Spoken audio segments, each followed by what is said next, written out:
A thick plume of smoke filled the Paris sky today, a devastating sight as the Notre-Dame Cathedral was consumed by flames, smoldering still hours later.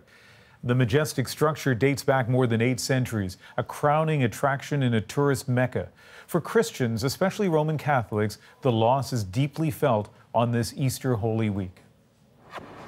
Until today, Notre-Dame de Paris was one of the world's great cathedrals, a place of pilgrimage and prayer for the faithful, but also revered for the beauty of its proportions, the genius of its design, and a setting that breathes history.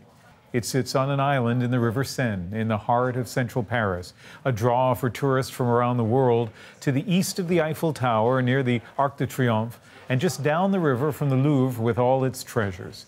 Today, Parisians watched in shock as one of their treasures burned and crumbled. Thomas Dagla takes us through a shattering day. Hellish. A cathedral that stood for 800 years brought to its knees in just over an hour. Notre-Dame, the symbol of medieval Paris, known to draw huge crowds year-round, but not like this. Everyone here is stunned, and just as you can see around me, people are just watching. Even the cruise ships are just waiting and watching in shock. Hundreds of firefighters battled in precarious conditions, facing relentless flames and the sight of history going up in smoke. This is a catastrophe, said Notre-Dame's rector, Patrick Chauvet. I'm very upset. All I can do is pray. The cathedral's towering spire, famous in its own right, went down to the sound of disbelief.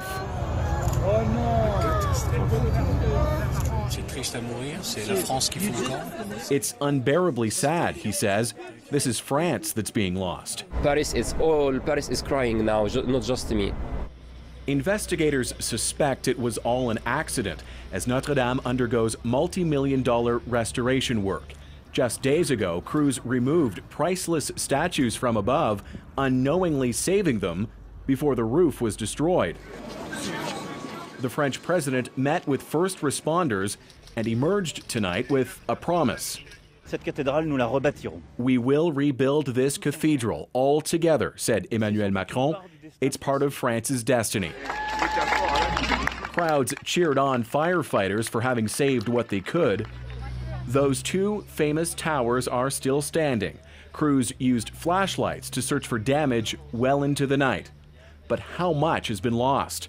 The answer might be just as jarring as the sight of this giant gutted. Thomas Dagla, CBC News, London.